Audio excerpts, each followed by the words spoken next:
He which hath no stomach to this fight, let him depart. His passport shall be made, and crowns for convoy put into his purse. We would not die in that man's company, that fears his fellowship to die with us. Shakespeare, Henry V. Introduction. You are about to embark on a great crusade.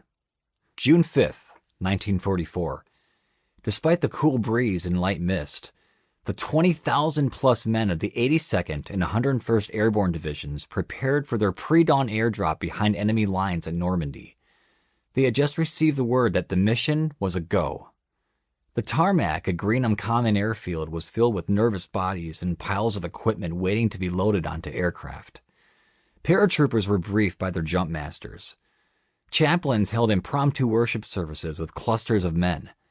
Suddenly, a path cleared for a high-ranking officer making his way through the crowds of men.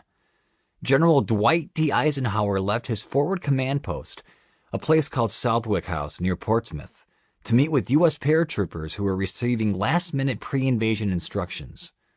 General Eisenhower would visit every division preparing for Operation Overlord that day, but he wanted to start with his airborne units. In a few hours, they would depart. The 1st Division to cross the channel and drop behind Utah Beach. The Supreme Allied Commander had been informed that more than 50% of the paratroopers and 70% of those in gliders would die before hitting the ground, so the general decided to visit them first to offer words of encouragement. With England's fast-moving gray skies in the background, the 4-star commander walked among the troops, shook their hands, and spoke to them. With more than 100,000 men preparing to cross the channel for the invasion of France, this would be the largest amphibious assault ever attempted. Eisenhower hoped his words would prepare the men for battle, give them courage, and make them defiant against all odds.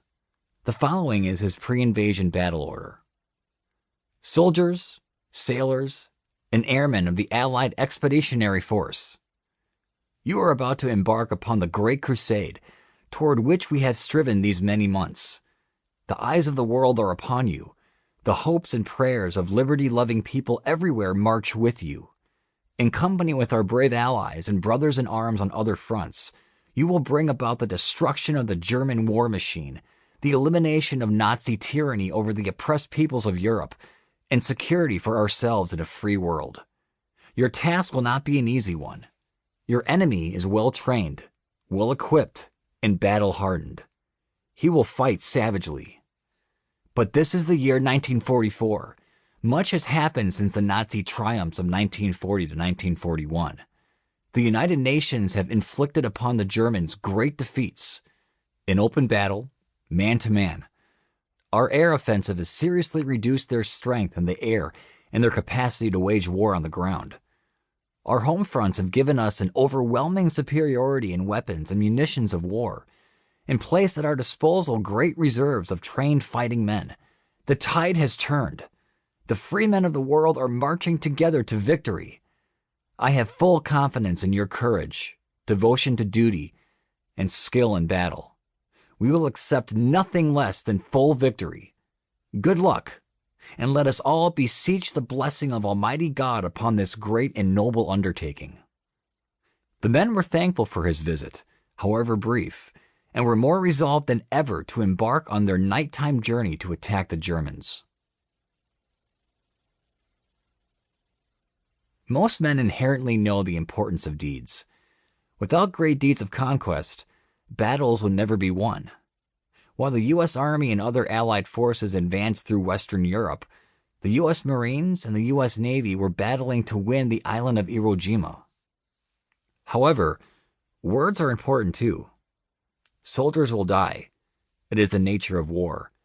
But well-chosen words delivered with all due sobriety can help remind and encourage those same soldiers that they and their comrades will die with meaning, that they will not die in vain.